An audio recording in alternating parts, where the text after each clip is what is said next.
My son looked me dead in the eye while his mother packed her bags for a 24-year-old personal trainer, and he said, "Finally, someone with a pulse is in charge." This is the boy I taught to drive a tractor at 9 years old. I didn't yell, I didn't grab the doorframe and beg. Farmers don't beg. I just looked at both of them and said 4 words. I sold the land. Then I canceled the family insurance, changed the access codes on the grain silos, and watched their brand new life dissolve into a bankruptcy filing in under 90 days. My name is Warren, 52 years old, 5th-generation corn and soybean farmer out of Central Illinois. 4:30 every morning, diesel by 6. My hands carry permanent grease lines that soap stopped touching years ago, and my net worth sits at $7 million.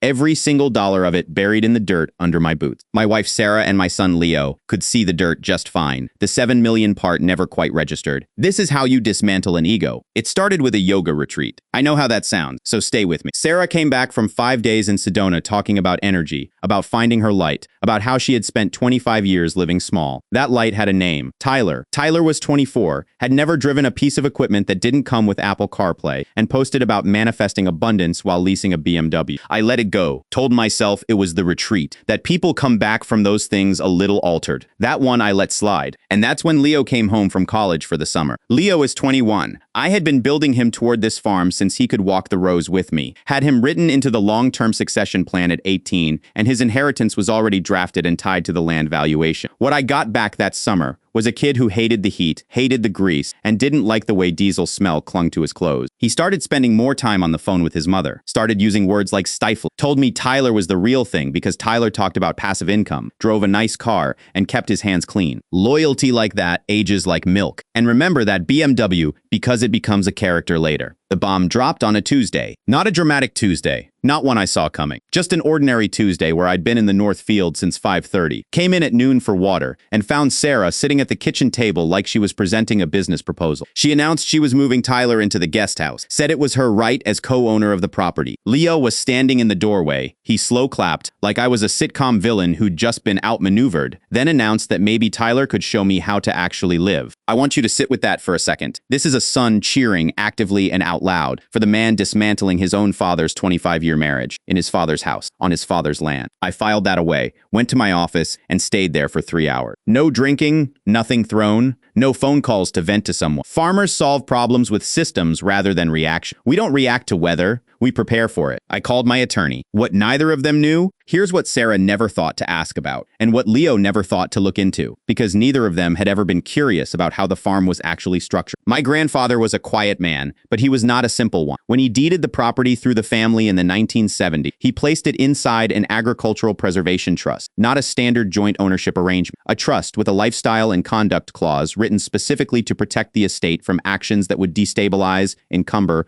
or compromise the family agricultural operation. Sarah believed she was a co-owner. What she actually held was beneficiary status in the trust. 2 different things. Completely different legal architecture. From there, I pulled out the prenuptial agreement she signed in 1998, and I turned to page 42. I hadn't touched that page in 15 years. The language was still there. Black ink, notarized, her signature in blue pen, adultery, when conducted with a live-in partner on estate grounds, constitutes a material breach and triggers automatic forfeiture of equity rights. Her attorney had flagged it at the time. She signed it anyway. That was 24 years ago. And that's when something shifted for me sitting in that office, because I realized Tyler wasn't the problem. Tyler was irrelevant. Tyler was a 24-year-old kid with a leased car and a protein shake. The problem was the entitlement, the belief held by both my wife and my son that this farm was a golden goose and the eggs would keep coming regardless of how they treated the farmer, that the dirt was separate from the man standing in it. The neighboring agricultural conglomerate, AgCorp, had been sending me acquisition offers for over a decade, and I had turned them down 11 times. 5 generations of my family lived and worked on that land. The standing offer at that point was $8 million,